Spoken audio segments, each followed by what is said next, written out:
Isabel Oakeshott is here. A very good morning to you, Isabel.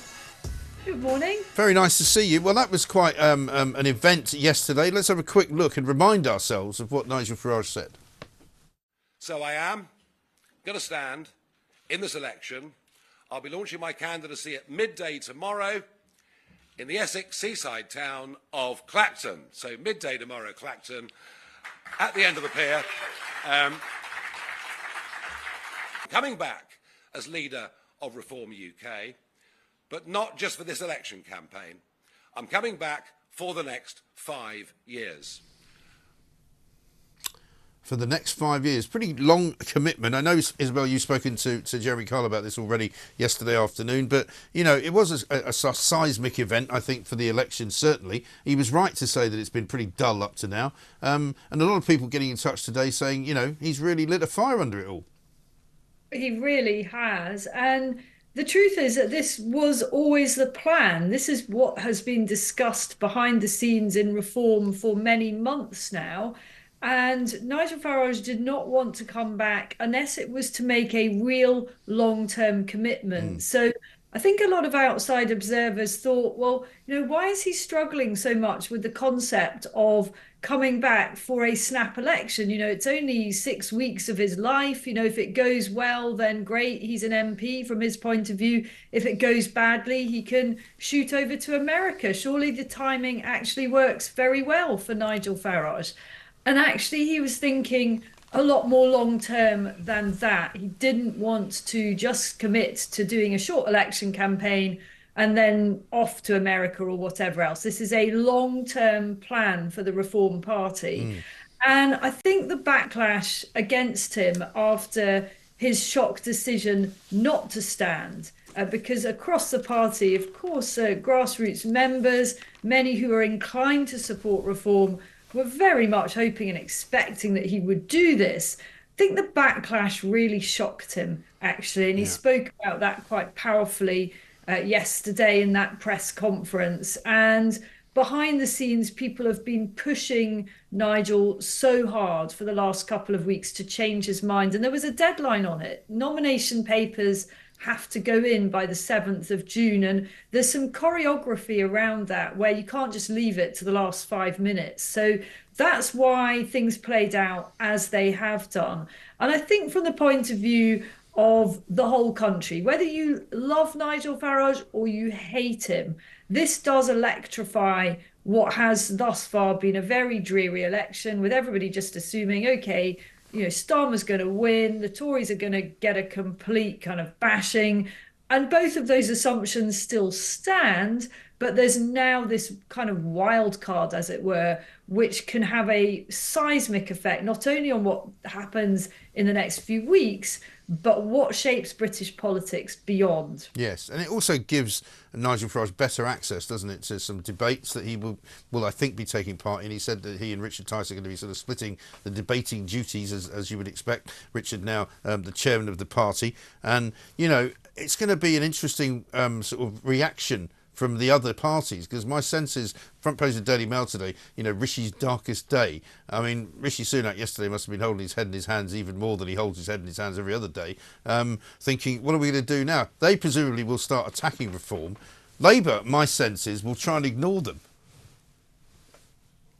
Yes, I think Labour feel that they don't need to engage with this. This is a kind of heartache of the right. It's the agonies of the right as it sort of eats itself, is how they would put it. I imagine that Nigel Farage would see it rather differently, that this is the beginning of a long process of the restoration of the right in politics in the UK. He would argue that the Conservatives are not real Conservatives, and in fact, Conservative Party and Labour Party in recent years have become variations on the same theme. So from Starmer's point of view, it's probably good news. In fact, it's definitely good news. It just leads to more agonies for Rishi Sunak. From Sunak's point of view, this is absolute hell on earth, because, you know, he, in going early to the country, what he has been trying to do is limit the losses. He took a calculation that the sooner that he went, the less momentum reform would build up. And that was a correct calculation, actually, and it did completely derail reform's plans. It gave Nigel Farage a fright. He wasn't expecting this time frame, and he wobbled, and he's now back on keel. But it's true that the party only now has 4 to 5 weeks to make a real impact. And that is not the same impact as they could potentially have made over a much longer period. So it's a really, really interesting landscape. And it seems extraordinary in a way that in 5 weeks we'll know exactly how the pieces have fallen on the chessboard.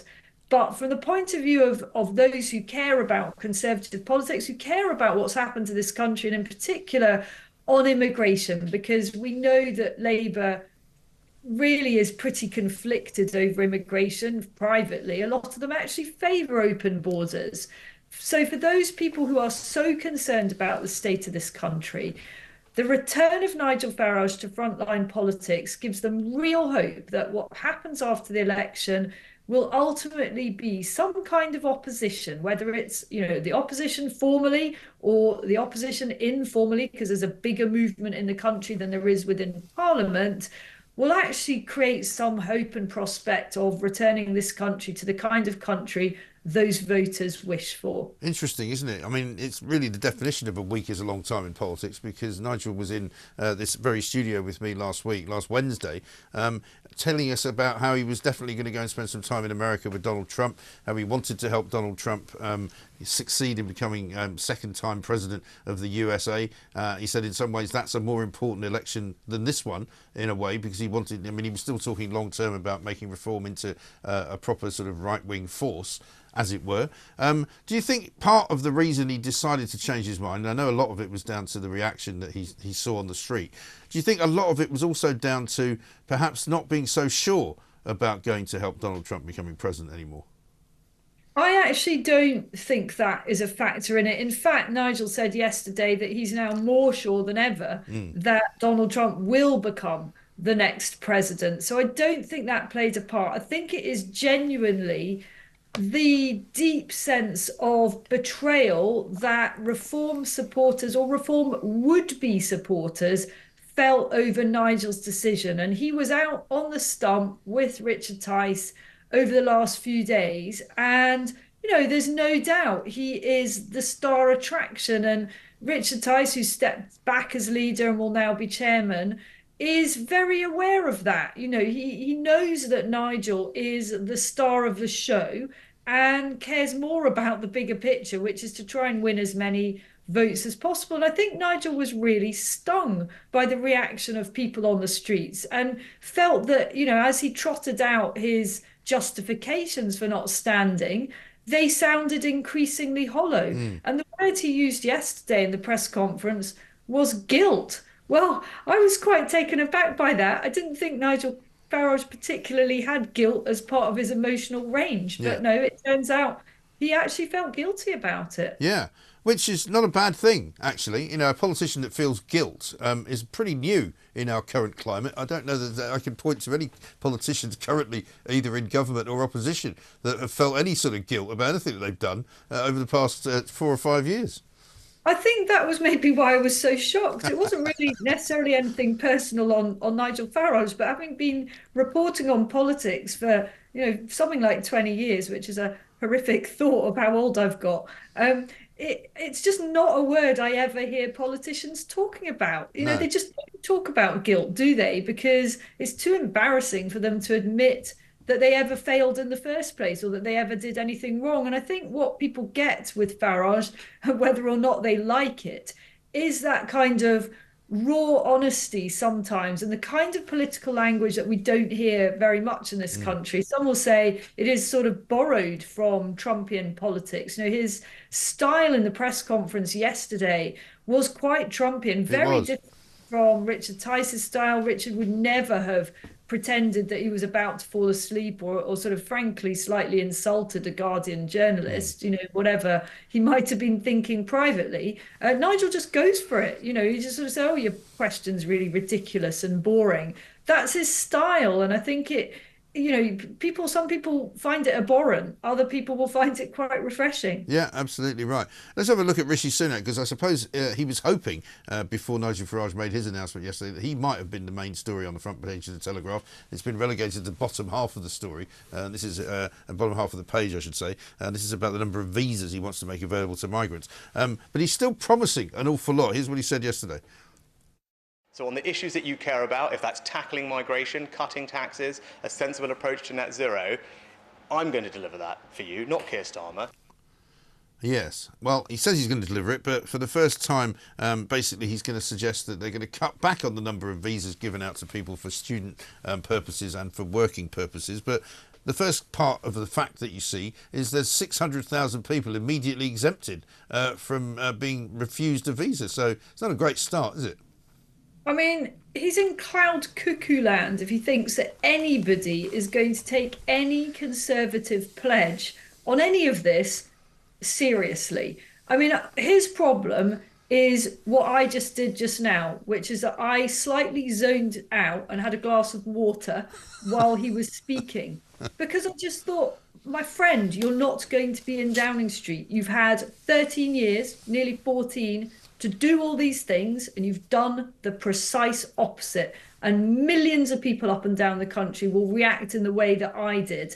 They will think, look, I'm just not listening to this guy. Year after year after year after year, the Conservatives have betrayed the country and broken their manifesto pledges on immigration. And many Labour voters, or even people in the middle, are feeling, and for me personally, I find this quite hard to understand, but they somehow feel that even the Labour Party, many of whose senior figures believe in open borders, will do a better job on immigration. And curiously, that's what the polls show. When you ask people, who do you think will do a better job on controlling our borders, they're now beginning to say the Labour Party, which, if they looked into it, it's misplaced trust, but it shows you just how far the Conservatives have fallen on this fundamental issue for so many people in this country. Well, isn't it interesting? Because, I mean, we saw at the weekend there was a letter that surfaced, wasn't there, from 2020, which Keir Starmer had written about his application to be the Labour leader after Jeremy Corbyn had stepped down from the 2019 election disaster. And in that letter, he included a couple of paragraphs on immigration in which he referred to how he wanted to get rid of the atmosphere in the country of sort of hostility, the hostile environment. He needed to get rid of that. He wanted to be more welcoming to refugees, and he wanted to be able to sort of wish more well for the asylum seekers that came here. And it was all very, very much softer than what he says now. Yeah, and, we know that is what he probably privately believes. There it is, set out in black and white. And, you talk to them and you try to extract from senior figures in the Labour Party some numbers. What do you think is the right level of immigration? How many are you going to let in?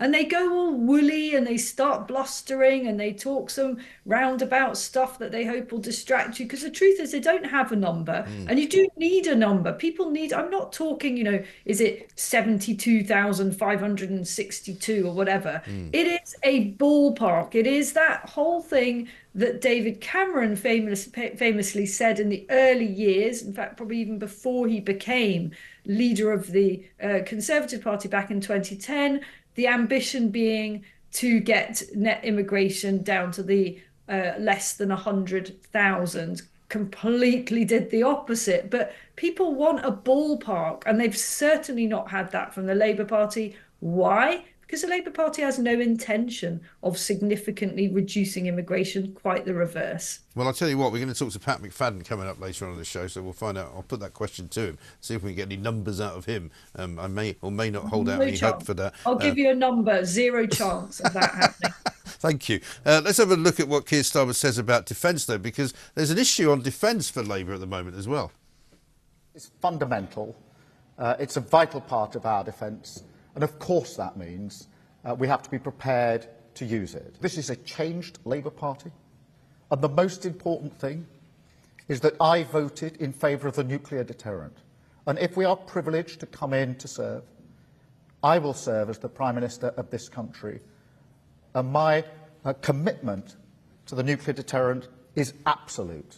Absolute. That is why I voted for it. That is why I've changed this party. And that's why it will be the #1 issue for an incoming Labour government. Yes, well, that's the nuclear deterrent he's talking about. Angela Rayner, of course, didn't vote for it, neither did David Lammy. He now has had a sort of road to Damascus conversion. She's not so sure. There's still a bit of doubt about Angela Rayner and the nuclear deterrent.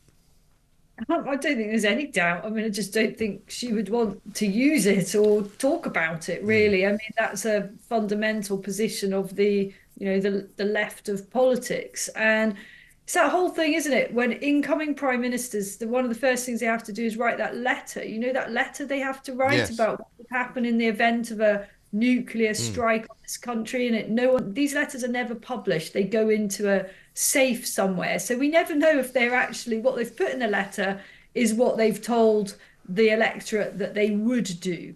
But I think Keir Starmer recognises that he has to say this. I don't for a minute think he's lying, but it sounded a little bit kind of reedy, don't you think? Yeah. It sounded a little bit thin and a little bit forced. And I think Labour is a bit exposed on defence. You know, their incoming likely defence secretary, his background is, I remember him being a housing spokesman, I think. You know, he doesn't have a kind of tough military background, not that Grant Shapps does.